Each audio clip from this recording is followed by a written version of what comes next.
Hello everyone, and welcome to today's webcast, Under Threat or Compromise, Every Detail Counts, sponsored by Blue Coat. Today's featured speakers are John Vecchi from Blue Coat and Jake Williams, SANS instructor. If at any point throughout the presentation you have a question for either Jake or John, please enter them into the questions window located on the GoToWebinar interface. We will answer them during the Q&A session near the end of the webcast. And with that, I'd like to hand the presentation over to Jake Williams.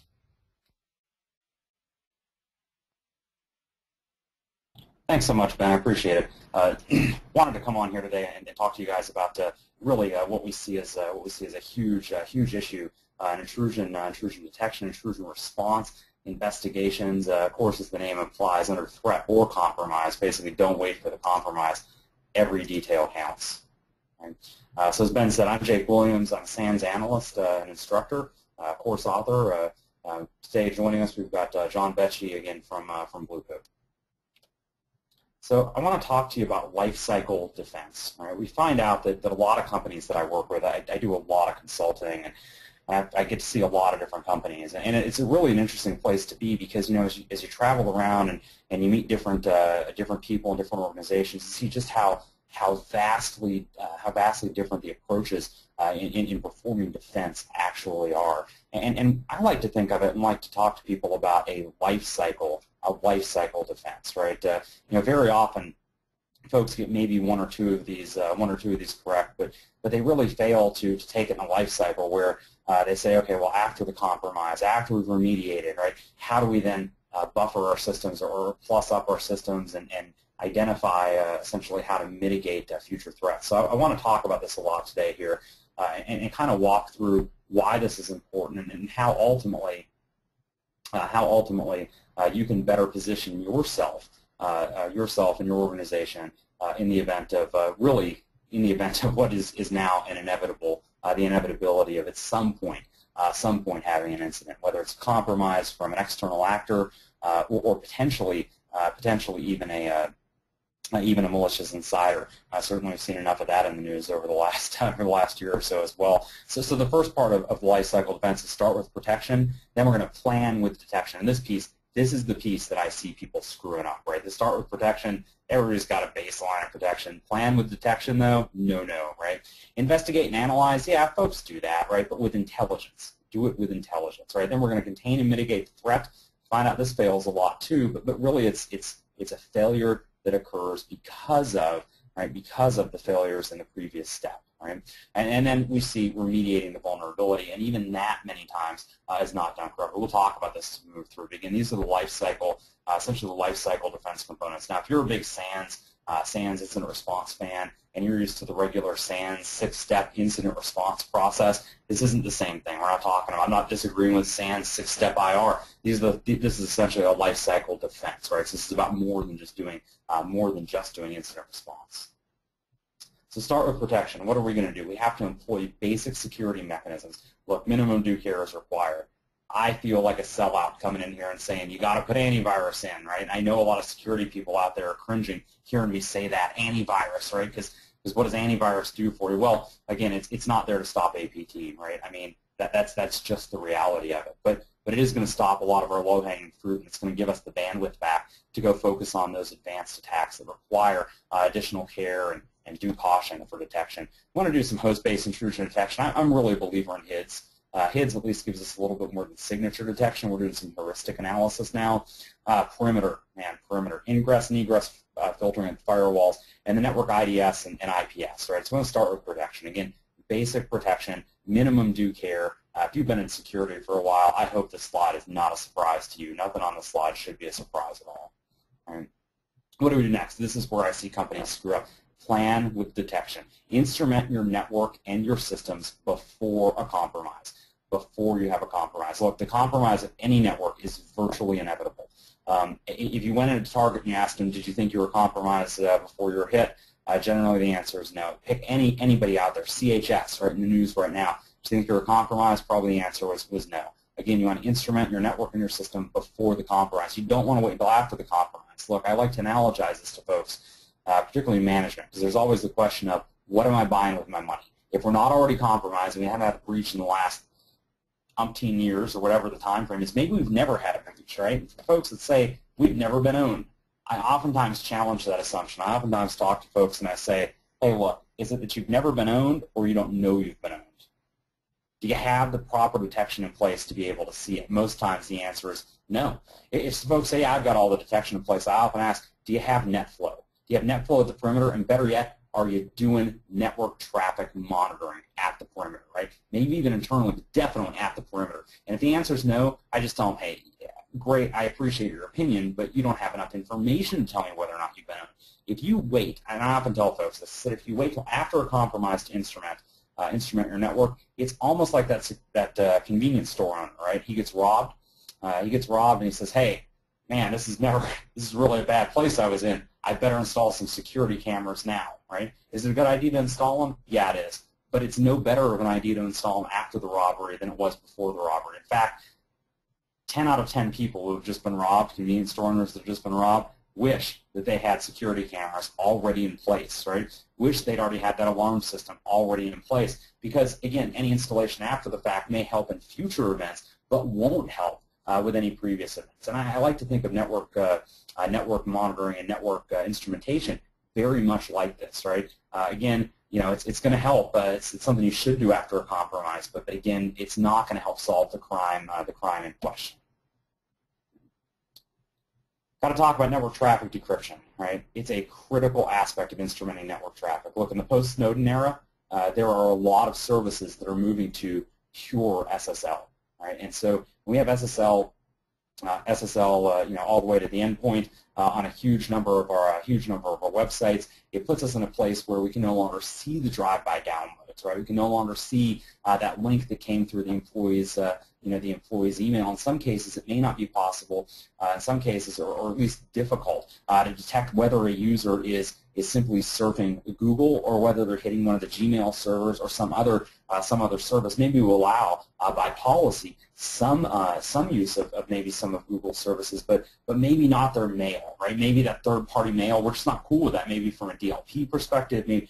But we lose visibility on it. We don't do any decryption at the network boundary. And so this is something you have to plan. You really have to plan from the get-go. If you're not decrypting traffic at the gateway, you're missing out on a tremendously lucrative data source. I look at this in some of my client sites, and I see between 20 and 70% of their web traffic being encrypted, and it largely depends on their business models, right? But looking at the percentage by volume between HTTP and HTTPS, again, somewhere depending on the client, north of 20%, and even at 20%, that's not something you want to lose visibility on, right? If you said, hey, you know, for instance, your log entries. If you said, hey, you know what, I'll just go ahead and take out one out of every 5 log entries, and we'll see how this analysis goes. Nobody would allow for that. When you start talking about your decryption again, or your encrypted traffic, folks somehow think, that's something we can afford to do later. And you know, generally, my answer is, yeah, no, probably should be doing this now.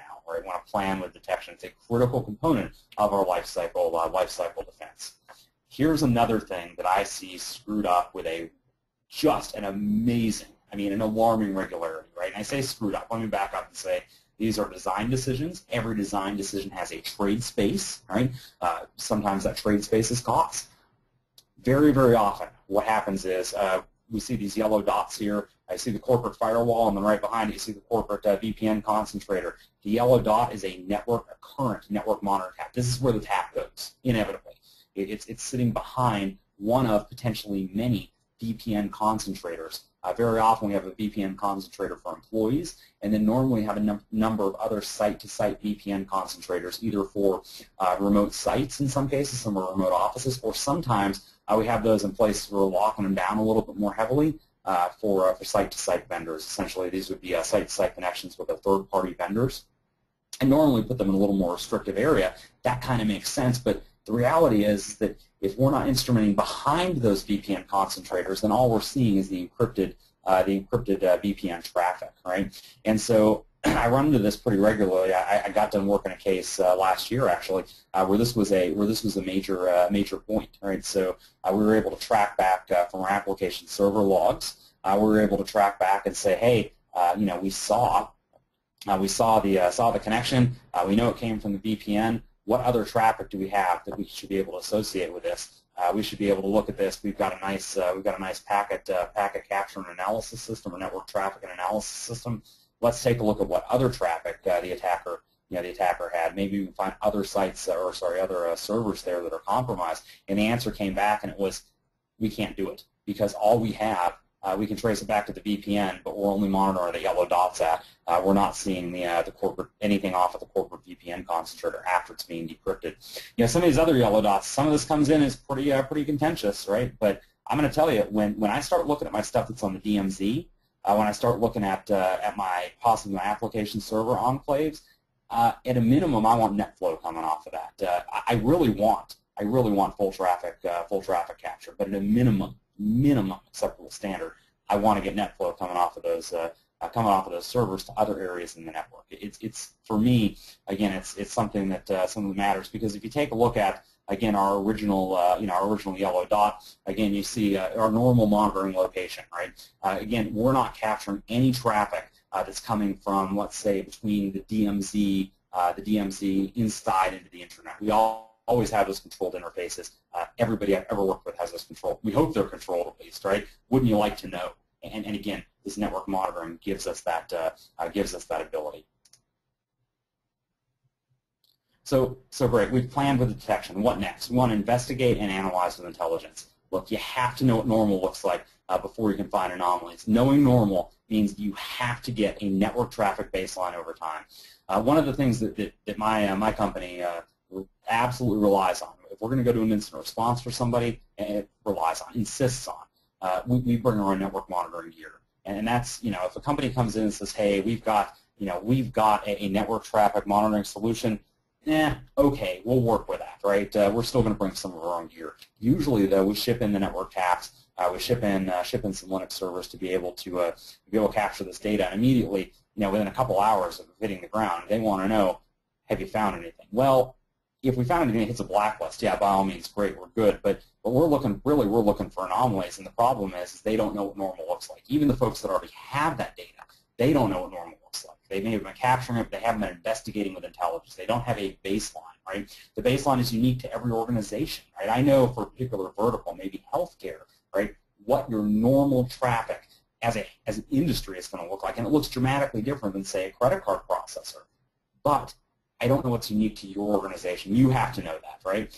Well, look, I tell you what, though, definitely want to get that ahead of time, but integrating threat intelligence and network traffic capture tremendously enhances analysis. Very often I find folks that have these siloed solutions. They bought a threat intelligence feed, they're subscribing to a threat intelligence feed, and they also have some network traffic monitoring. Good on them, right? I got to give them props on that, right? But I don't want to have to pull an IP address out of or export to CSV and then write some Python to go query my threat intelligence stream and marry those IP addresses up to maybe my GeoIP solution, and then write a different Python script to marry those up to my is it blacklisted, or is it malicious IP or malicious domain, or even suspicious protocol use, right? I don't want to have to do this, and so what I want is a solution where I'm seeing in the console, where I'm monitoring the network traffic. I want a solution where again, and this saves time, it saves manpower, relieves burnout, but again, ultimately want something where I'm looking at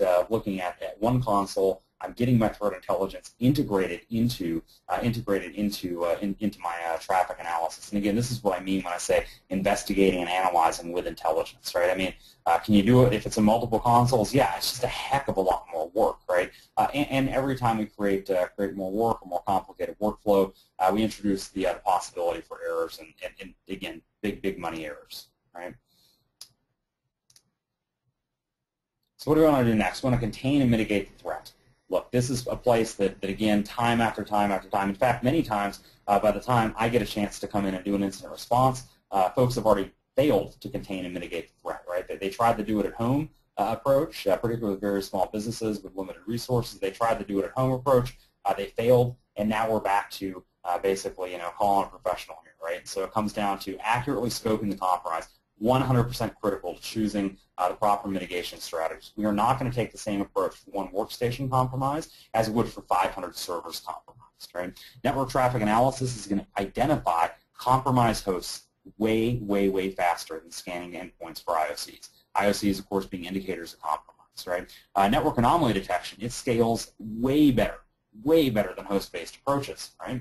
So I've got attackers that continuously use some of the same infrastructure. I can say, well, I can't automatically say that because they're using a particular ISP or because they're using a particular server, basically a VPS service. I can't say that that's bad because the VPS hosts legitimate customers as well, but I know there's an attack group. I know that they're, and again, this comes with the threat intelligence piece too, but I say, I know there's an attack group. They're hitting your vertical. They use this ISP regularly, and you got a lot of traffic going out there. Let's validate that traffic. And when we can't validate that traffic as normal business traffic, then we say, okay, look, we now know that we have some number of machines talking out to those IPs. Those now basically get added into our list for hosts to remediate, right? Now, do we want to remediate them immediately?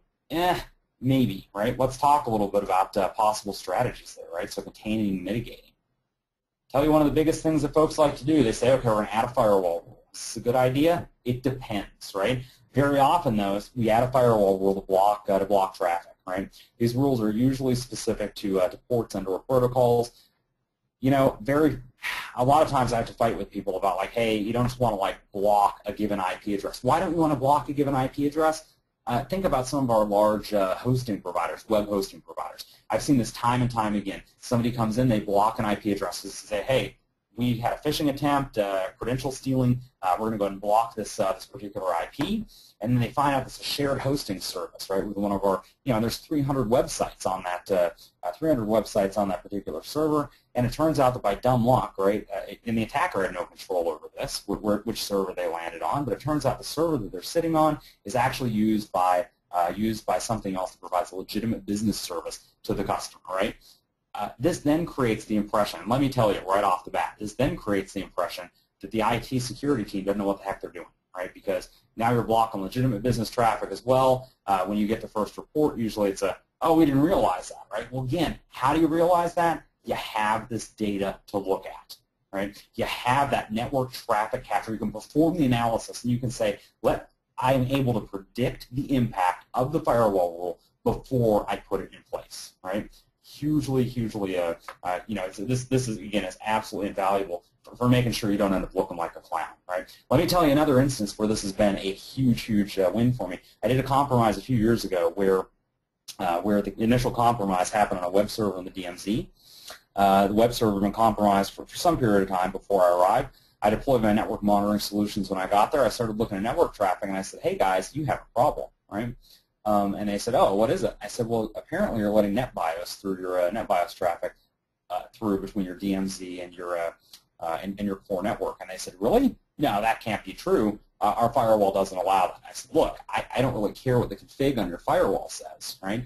Because they showed me a config. As it turns out, that wasn't actually the running config. That was the saved configuration, right? So change management problem here, obviously, right? But they showed me this config, and they're like, see, clearly we're blocking this. Well, what had happened is we start doing root cause, we determined that one of our hapless admins during I shouldn't call them hapless, right? They were responding under duress, right? They had a critical business outage, and as a troubleshooting step, right? Because very often the database server is not in the DMZ, but the web front end is, and they needed that communication. And there's some thought that it was the firewall that was causing this critical business outage they were losing a lot of money on.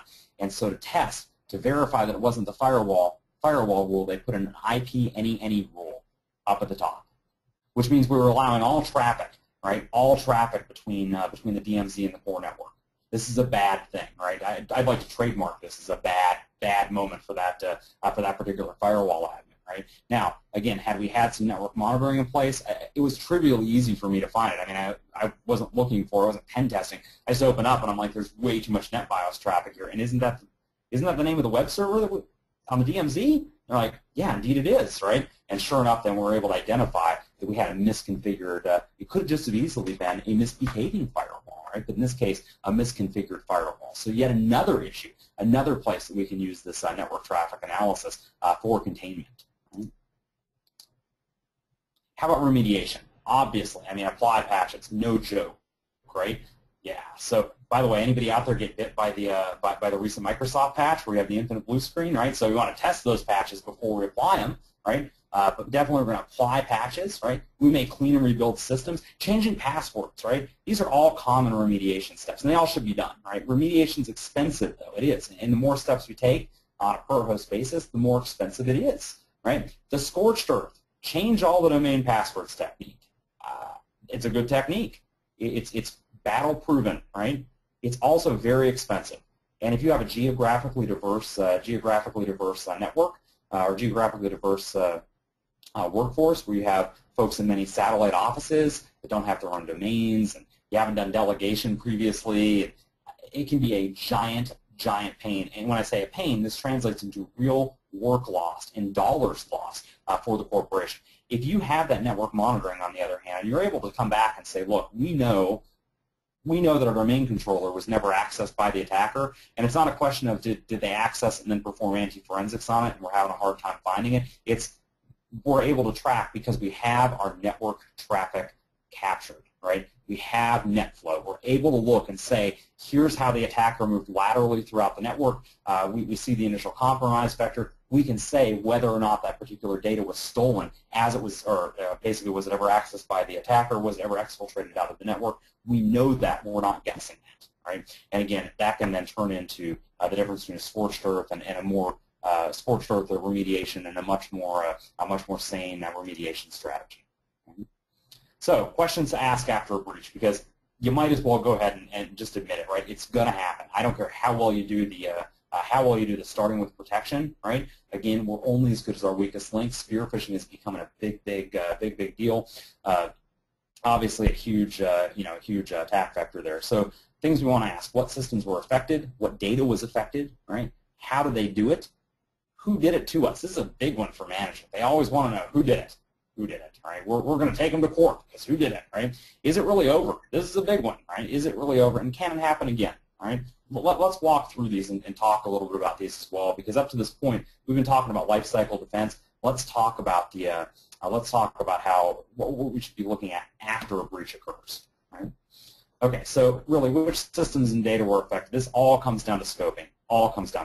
And look, we've seen time and time again where, and in fact, we've come in for companies in the past where we come in and we say they say, okay, look, we just need to know how bad it is, right? We know the attackers were on the system. The system had some sensitive data, or might have had some sensitive data, and we think all of our customer accounts were compromised, right? And it's the chicken little, the sky is falling effect, right? I like to call it the chicken little effect, right? Because the sky is falling. We come back in, we take a look at it, an actual forensics approach to it, and an incident response approach. And again, it certainly helps to have some of that network traffic. Actually, all of the network traffic can have it.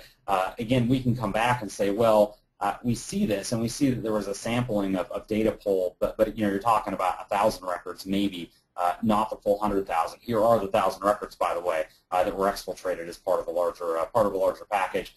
These are the people that need credit monitoring, not the other 100,000. Right? Again, breach cost dramatically reduced. And this all comes down to proper scoping. How do they do it? This is always significant. I guarantee you're going to have to answer this question. How did they get in? And usually the follow-up to that is, whose fault was it, right? Who screwed up and let them in? Sometimes the answer is nobody, right? We all know that security professionals. Management, though, wants an answer, right? Understanding how attackers compromise the system, again, always significant. Post-forensics certainly can provide some answers, but again, yeah, it's not ideal in this case, right? We want to move on. We want to talk about network-based forensics because it scales much better, right? Scales much better. With the network forensics, I can look at what left the network, right? Because that's really what I care about. I do care about what hosts were compromised, but again, what left the network.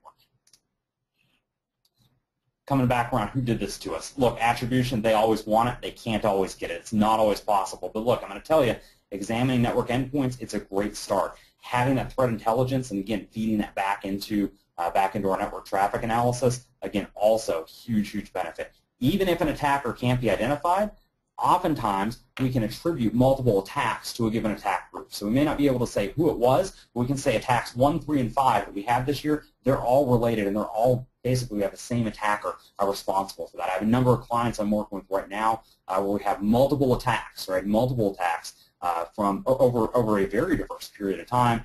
Some cases diverse set of targets and techniques, right? Adaptions of techniques. But again, we can't say who the individual is or who the attack group is, but we can target all, or we can come back and bring all those attacks back to the same attack group. And that in and of itself is also significant. Is it really over? Look, remediation fails very often during the initial effort. If you don't properly scope and you don't kick the attacker out all at once, they are going to change tactics, period. Right? This turns remediation into a game of whack-a-mole, and nobody likes whack-a-mole. Right? One, it makes you look incompetent, or makes the incident response effort look incompetent. Network traffic analysis, I can tell you, can help confirm the attack is really over. Attackers, when they stand back up, they're going to use a common infrastructure very, very often. Net flow analysis can very easily identify that command and control, or C2, as well as data exfiltration. And it can happen again. Of course, the short answer is yes. Of course it can happen again, right? For every patch applied, there is a possibility, a very real possibility, right, that it didn't fix the vulnerability. You can't seriously validate every patch at the binary level. Even Microsoft, again, we see this week, even Microsoft can't validate patches at the binary level. And there were spots there where, with some fringe cases, right, they were causing blue screens to their clients, right? So again, certainly if Microsoft can't do it, what hope do we have from a patch testing standpoint? Analyzing network traffic, though, can reveal abnormal protocol use, right? The hallmark of exploits, right? Heartbleed. 2014, 1776, both had very unique, right? These are different vulnerabilities, obviously. For those that aren't familiar with 1776, that was the patch for Internet Explorer that forced Microsoft to roll back their stance on, we won't patch XP anymore.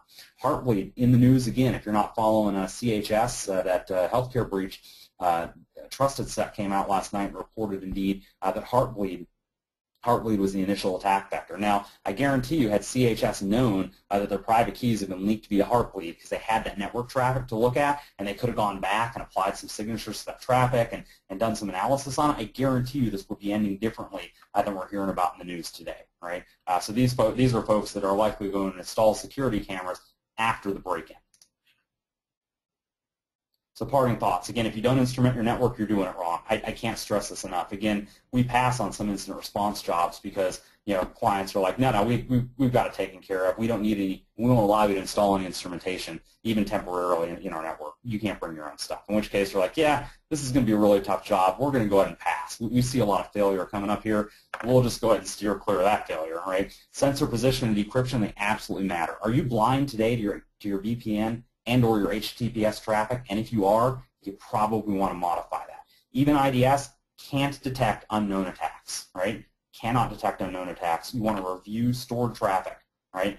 In the case of a new attack coming out, 1776, again, Heartbleed was another one here. Was Heartbleed known about before it was publicly released? I think today the general consensus is no, right? But for your individual organization, between the time it was released and the time that the patch was applied, were you hit with it? Do you know? Again, it comes down to, right? It comes down to being able to retroactively analyze, right, your traffic, right? The IDS didn't have a signature for it, obviously. And again, we want to be able to go back and review that. We want to be able to analyze with intelligence and apply some. Again, apply threat intelligence as well as any brand new signatures to our previously stored traffic. You don't want to just simply grab PCAP and dump it onto a disk. That's no good, right? Because at that point, all you have is this giant disk full of PCAP. You tell me how you're going to analyze that. Wireshark ain't the answer there, right? And look, I greatly appreciate you guys' time. I'm going to pass it off to John Vecchi from Blue Coat. He's going to talk about lifecycle defense for advanced threat protection. John? Thanks, Jake. Fantastic stuff, and I think for everyone on the call, you know, what I'm going to run through, especially after, you know, that terrific kind of summary that Jake just provided, this will look pretty familiar. I won't need to reiterate a lot of the points here because they were made pretty effectively just previously there with Jake, but I want to talk a little bit more about that life cycle. Ours maps pretty nicely to Jake and the SANS team, but kind of dive a little bit into what it looks like. How do you deploy it? What are the tools? Jake talked a lot about full packet capture, you know, analysis of that. We call that big data security analytics. We'll talk about that. We'll talk about some of the other technologies that contribute to the life cycle so you can most effectively defend against all this stuff while achieving kind of a lot of the objectives that Jake just just outlined there. And we will, by the way, take some questions after this session. So if you have any questions, please submit them in the window, and we'll get to them. So a lot of this is you all know this, the landscape. I'm just going to build this out. If we could put the landscape on one slide, you know, this is how we would do it. Obviously, you have the actors, variety of these guys. As Jake mentioned, you always want to understand who did it. Whether it's a nation-state, cyber criminal circuit, a hacktivist, an insider threat. Frankly, a lot of these guys are working in concert with each other. The lines are very blurry there. But either way, they're leveraging advanced tactics, techniques, methods, payloads to achieve their ends. At the same time, we have deployed what I call a defense in depth you know, ecosystem. And we need this. We never think in terms of obviating that. In addressing today's latest threats. We need to use it. We need to enhance it, augment it, integrate into it. But there is a gap, and so you know, we believe that gap is what allows for these attackers to get in. So a lot of the advanced technologies that I'm going to cover are really around doing the best with these tools that you've already invested in while trying to address that gap. And again, protect the integrity, availability, confidentiality of your data and the organization. So if we think in terms of what is the gap, again, I talked about the actors. There they are. You know, to deal with the traditional threats, these are threats that are in a knowledge base. They're known malware, known payloads, known files, known IPs, URLs. So if these actors are leveraging traditional threats, and many times they do, in fact, a lot of times they do, Jake talked about defending against that low-hanging fruit. We have built this very robust defense in depth fortress, right? And it includes all the things we have today: next-gen firewalls, IDS, gateways, secure web gateways, host AV, SIMs, email gateways, DLP, web app firewalls. I could go on. And so if that is what we're facing, these threats do these defenses do very, very well. We block tremendous amount of this stuff every day. So a big piece of attaining the objectives here is to continue to modernize what you have today. We don't just let it wither on the vine. We actually enhance it, because a lot of these tools are getting modernized and they're getting enhanced to better block known threats. So we need to leverage them to the fullest. But when the threats become advanced, that means this is malware that's novel, zero-day in nature, very highly targeted threats, leveraging kind of techniques by the actors that are very modern, they're advanced, procedural methods. They've got lots of resources. This is where the threats bypass these systems. So now, you know, today's advanced persistent threats and targeted threats and zero-day threats, you know, exploit the gaps in these defenses. But at the same time, you heard Jake talk about SSL. And at the end of the day, in addition to bypassing the defenses we have, attackers are essentially just digging right under that security fence by leveraging exploits with SSL TLS. And so I'm going to talk a little bit about that, but we need to understand that that is a vector. It's a very explosive vector, and whether it's leveraged for infiltration or many times exfiltration, we need to pay attention to it. So what do we need essentially to deal with that kind of post-prevention gap, as it will be? We need the content, and Jake talked a lot about this. From that content, we're going to derive a lot of context. We need to better detect these threats. In many cases, and I'll talk about deploying big data security analytics for the full packet capture, security intelligence, incident response, but it oftentimes isn't just about deploying it for the next threat or compromise. In many cases, you've already been compromised, you just might not know it. And so we need to better detect and contain that. To get the analytics from that, better visibility all around, derive the analysis from that, and of course all the intelligence that's a piece of that. Those are the things that are really needed, you know, for modern kind of advanced protection. But let's just talk real quickly about the threats you can't see. Jake covered SSL based threats. This is again a major issue, very explosive. Depends on who you are, what industry you're in, your organization, your deployment. All of that determines what percentage of traffic of yours is SSL, but I'll tell you it's anywhere from 2025 up to 70, 75. I've even met with a bit larger companies where it's 80% of their traffic is HTTPS based or SSL based. Remember, it's not just HTTPS, because there are a lot of other ports and protocols that leverage SSL TLS. So in addition to HTTPS, it could be FTP, SMTP, POP3, IMAP, SPDY, a whole host of these kinds of protocols can be leveraging SSL TLS. But essentially, it constitutes a blind spot, right? So in many ways, attackers will exploit that. If they know that you're not looking at half of your traffic, well, of course, they're going to exploit that. Like I say, attackers are like water. They're going to take the path of least resistance. And if that is a vector they can exploit and they know you're not looking at it, absolutely they will. But as in addition, remember you have invested in a lot of security tools, that ecosystem, that defense in depth fortress that I showed earlier. And think in terms of those tools not even doing the job that you bought them to do. If they're not actually seeing half or more of your traffic, well, then they're not inspecting it and blocking on things that they should be, or your policies aren't built around a huge majority of your traffic that's SSL TLS or HTTPS. So it's something we need to do and think in terms of. So a lot of solutions, we bought a lot of them. Some of these represent modern solutions which you may or may not have deployed. But one thing, you know, always that we always strive to fix, and I always strive to help organizations move away from, is just this siloed approach. As I mentioned, we need to integrate with these. There are a lot of solutions, a lot of point products, and there will always be many vendors that deliver that. There's never one vendor that can do it all, never. And so, but just because you have various vendors doesn't mean that these technologies should always operate in a silo. If the technologies don't integrate, well, then your tendency is to have your teams manage them and deploy them in a silo. That's all bad. So the more that we can integrate these tools, the more that we can derive and share intelligence between them, the better.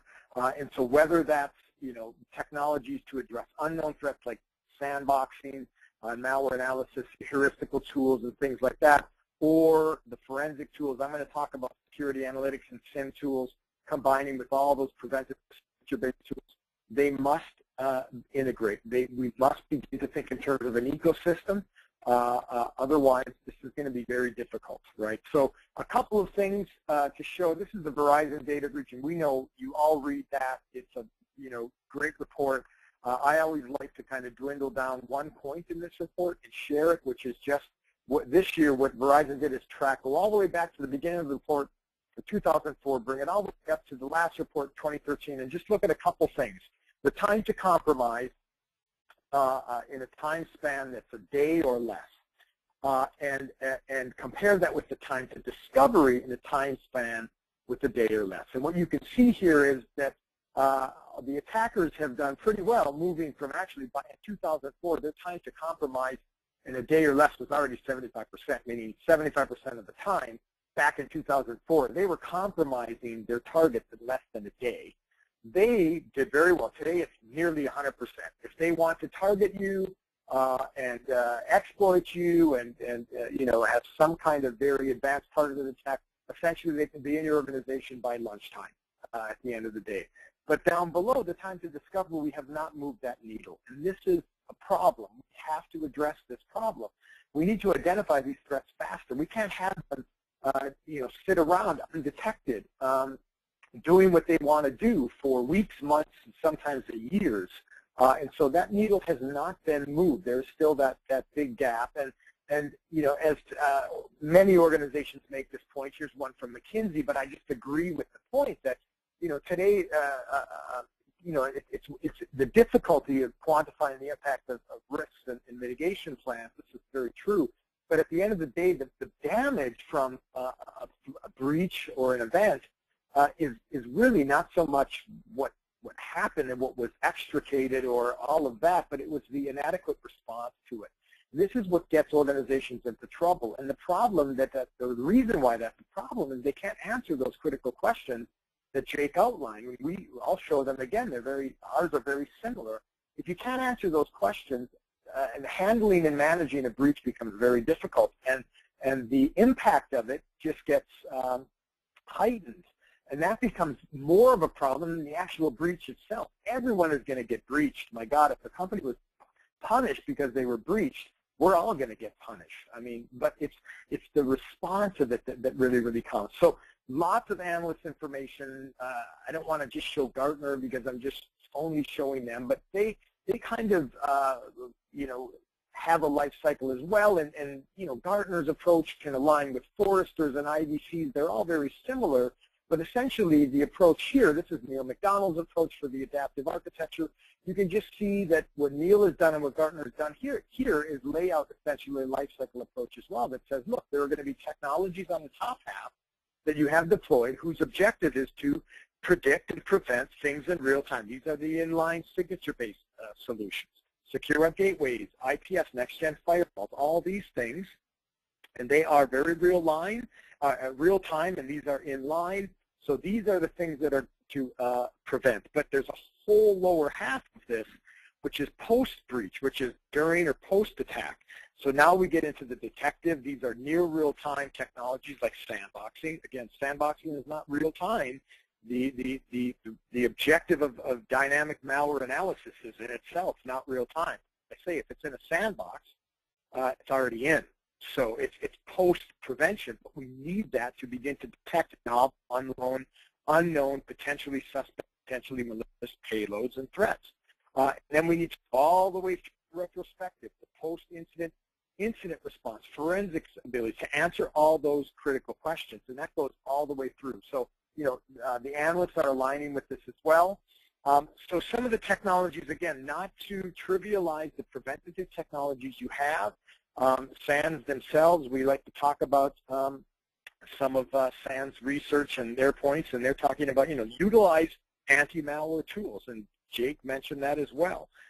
Again, we need to continue to modernize the network-based anti-malware and anti-malware controls we have. We have moved the needle on those technologies. They need to be modernized, and we do that. So you can have device-based anti-malware.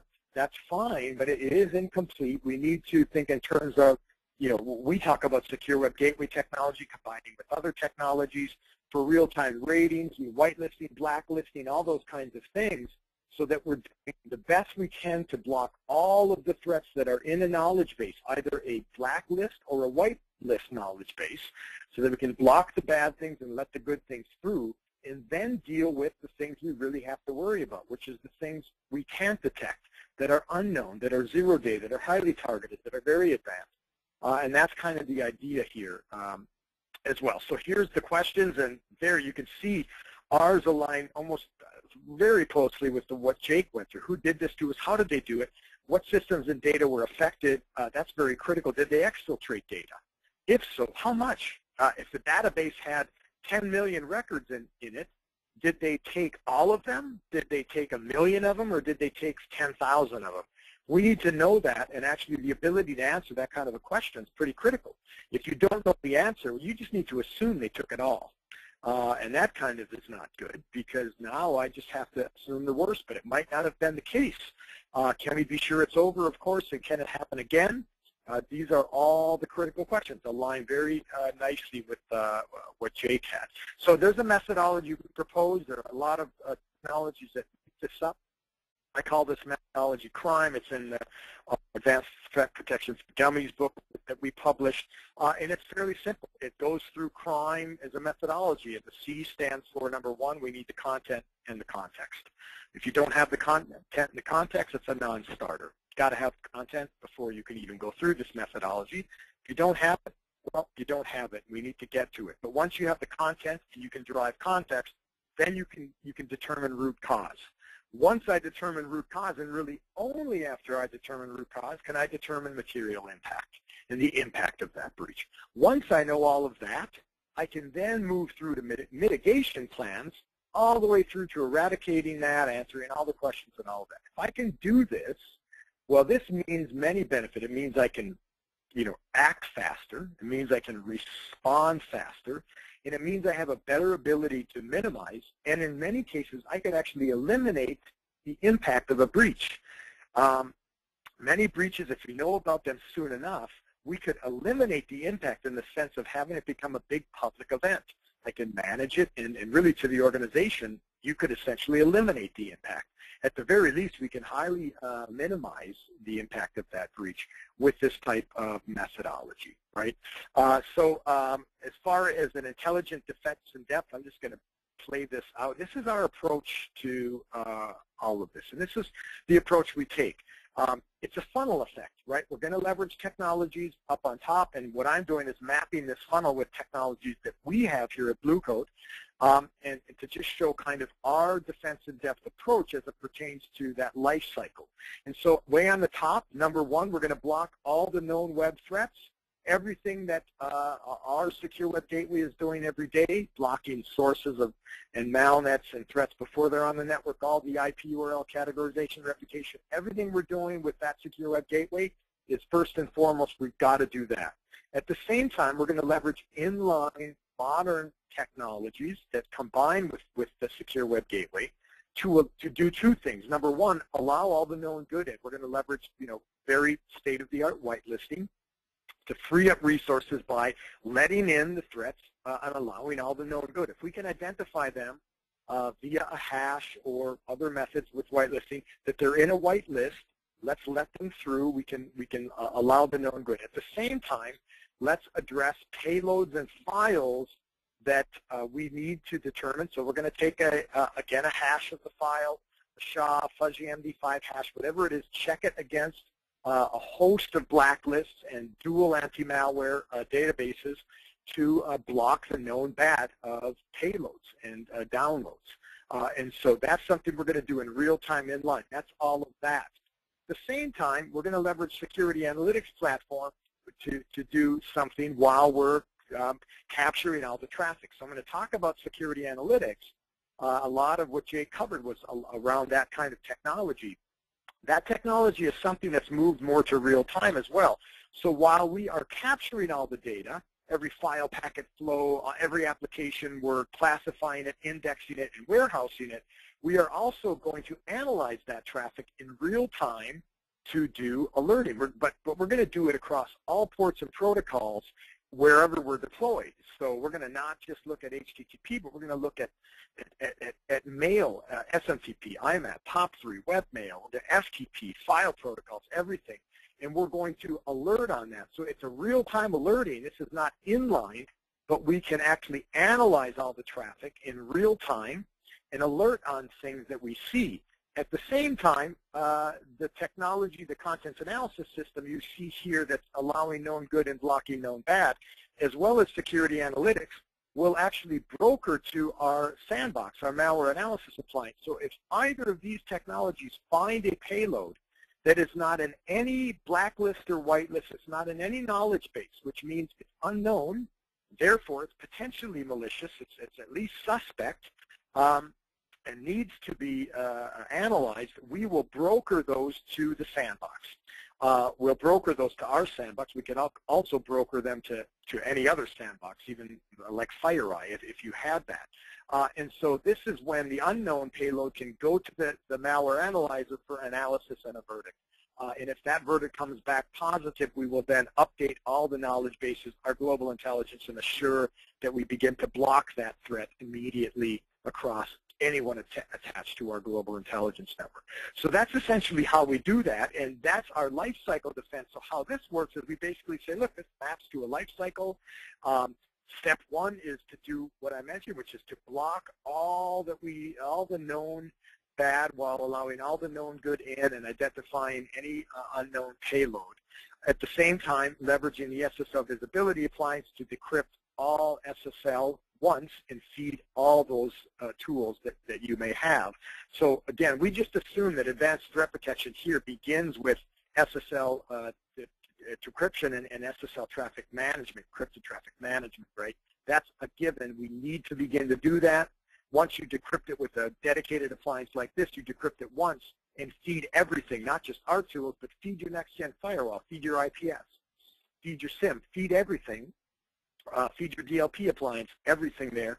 But Step one is what we call detect and protect. We're going to leverage proxy SG, content analysis system, again, to block everything that's in a knowledge base that we know of. Again, step two is post-prevention. So now it's in the network. We've done everything we could to block, but it perhaps got through, or we needed to broker to the sandbox on something we found that was potentially suspect but was unknown. And this phase is where we're going to leverage, obviously, our sandbox, malware analysis appliance, as well as our security analytics with what we call threat blades. These are the software blades you enable and turn on that allow us to, in real time, scan all and analyze all the traffic across mail, web, file, and alert on that in real time, as well as broker unknown files over to the sandbox here. So that's step two. It's all around detect, contain, analyze, and begin to mitigate, all the way through to incident resolution. This is purely security analytics platform, and the reason we're leveraging this here is we have captured all the traffic. We have everything. We have the full packet capture data. We have all the metadata. We have all the artifacts. We have everything we need to answer those post-breach questions and do effective incident response, full resolution and remediation of the breach. So that's essentially the life cycle. We continue to fortify and operationalize that. Everything we learn continues to feed that. This is a continuous process. And of course, our global intelligence network is key because we're leveraging that for a lot of the intelligence, and we're feeding that with everything we find continuously, so that that intelligence network can derive that intelligence back down to the ecosystem to assure that any new threats we learn about, any novel threats, any new intelligence, is shared among everyone attached to that global intelligence network, right? So that's essentially how it is. Again, this is our global intelligence network is very big. There are 15,000 enterprises attached to it, close to 80 million users today. We're looking at over 1 billion web requests a day that we're categorizing. We block millions of threats a day. Inside that global intelligence network is a lot of things. We broker a lot of intelligence and technologies. There's a lot of machine learning. There's also a lot of manual analysis as well. But that's a big piece of effective threat protection with that. So how does this all work when you step back and think in terms of all these technologies all come together and play together in your organization? And this is kind of the full life cycle, how we like to talk about it. We have the internet. Obviously, we have mapped a chunk of that to knowledge bases, whether that be blacklist or whitelist. And so there's a percentage of the internet that we have effectively mapped. Of course, there's a bigger percentage of it that is unmapped. But step one, stage one here, is to leverage all of the ecosystem. These are the technologies we have deployed and invested in today. We must leverage those to the fullest to block all the known bad. Of course, you're seeing SSL visibility there because we need to, of course, begin to decrypt all the SSL TLS traffic across all those ports and protocols and feed all these solutions so that they're not blind to all of the SSL traffic that they are, unless you're decrypting that. So again, it starts with decrypt once, feed many, and then leverage these technologies to block all the known bad with those signature-based technologies, right? And for us, it includes our secure web gateway and content analysis system. Again, there's an inevitability of threats getting through. It's not a question of if or when. They're probably already in. But they will get in, so they will bypass these systems. And when they do, this is where we then move to the next phase of modern technologies to begin to identify, detect, and find those threats. And this is where we begin to leverage security analytics with our threat blades technologies, our sandbox and malware analysis appliance. And these are leveraged to detect and analyze the threats that do get through. Of course, once they get through, that's critical threat intelligence. If we find a novel threat, a new zero-day threat that came back with had a verdict from malware analysis or sandbox with a threat level, say, of 7 out of 10, that's bad stuff. That intelligence needs to be brought back into our global intelligence network, and I talked about that with WebPulse and all of the threat feeds that we have actually coming in industries like healthcare, finance, critical infrastructure, other things, and all the power of that threat intelligence network. That intelligence must come back up, either through immediate machine learning or, if needed, additional human analysis, we will drive a policy back down to that ecosystem automatically and very, very quickly to assure that we can update and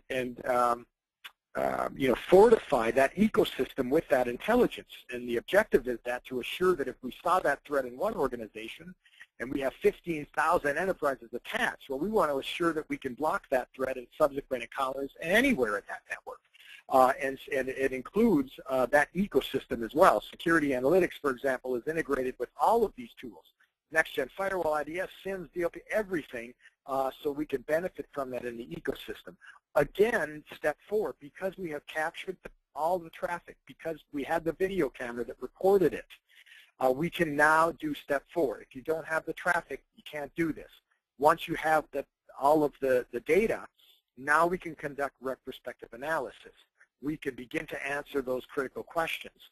We can actually also update previously captured data with new intelligence. So from this intelligence network over to security analytics is also a two-way street.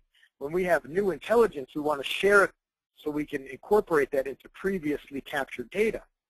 We might find a threat that we just discovered, which actually, because you now have incorporated retrospectively into previously captured data, you might determine that, wow, I actually saw that threat 3 months ago. And I just knew that because that threat was now just identified, and I have incorporated it into previously captured data. So that's a big piece of it.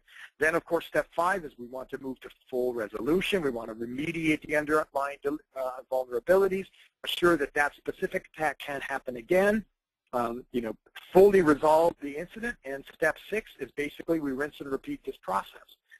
We lather, rinse, and repeat, because this happens every day. We continue to add to the knowledge base, and with all the data we're seeing here, we're going to add to that knowledge base, but there are way too many threats to count, new threats introduced every day, so we must continue this process as a life cycle approach as we go on, right? So that's essentially the approach. The tools we have, of course, is here's the full solution set, the SSL visibility. Yep. Hey, we're just about out of time, and we have a couple of questions, so we'd like to jump over to those if we could. Yeah, so I'm all done. So that's the solution portfolio, and let's go over to questions with the time that's left. Yeah, great. Hey, thank you very much, John. That was outstanding, outstanding. We got a question in here from one of our participants. Asked, what's considered best practice for retention of net flow and full packet capture? How long should it be retained? And I'll give you my my 2-second approach here, and then I'll pass it off to John.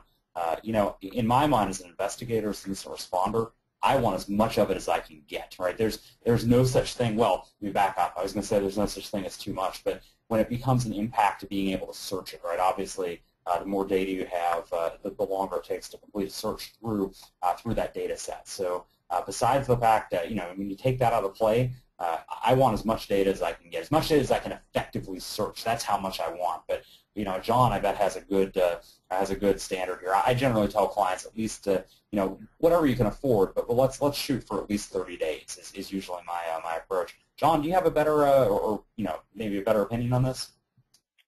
Yeah, no, I mean it's always one of the big questions, and I think generally your answer is pretty much on target with what we talk about.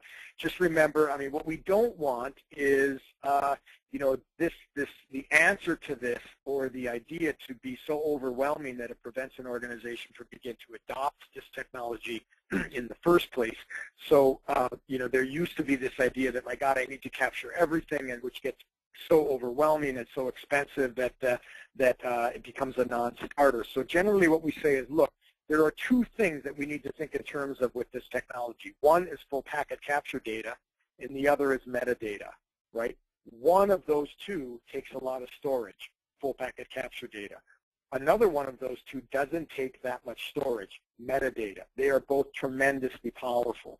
So generally what we advise is, again, based on what you want to do, but at a minimum we would generally say, yes, let's start with a full month or 4 weeks of full packet capture data, let's assume. Let's start there, because that's a really, really good, solid starting point. If we're going to keep and retain 4 weeks of full packet capture data. And remember, that is every packet, file, flow, application, all the classification and everything around that. We will then keep, let's say, 6 months of metadata.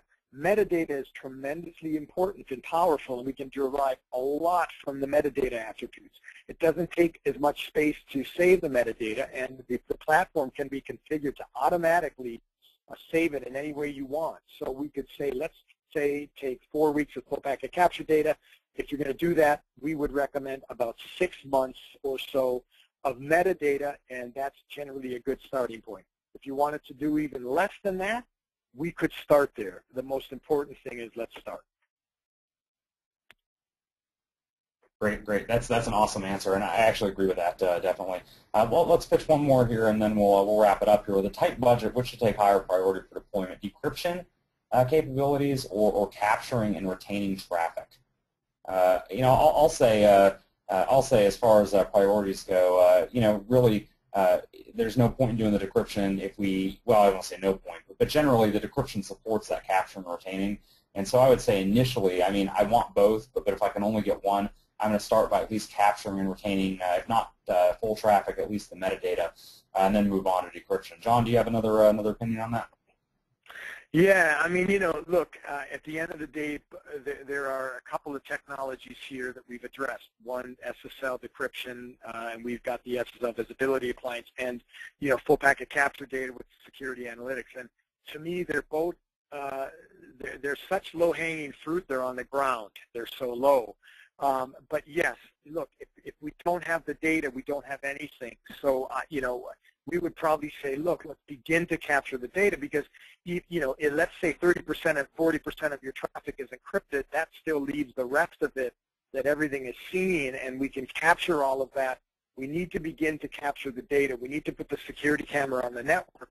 If we have the data, we can answer questions. If we don't have it, it's really a non-starter. So they're both hugely important, and I would say, look, even if you need to close your eyes and pick one, because they're both really, really important, but we need to begin to capture the data. So I would say, that's got to be the first thing we begin to do, but very quickly, you've got to be decrypting that traffic so you can feed the other tools and get the benefit of what you've invested in, while, again, trying to identify exploits that are now hidden in that type of vector. All right, great. I think we are just out of time now, so I'd like to say thank you very much both to Jake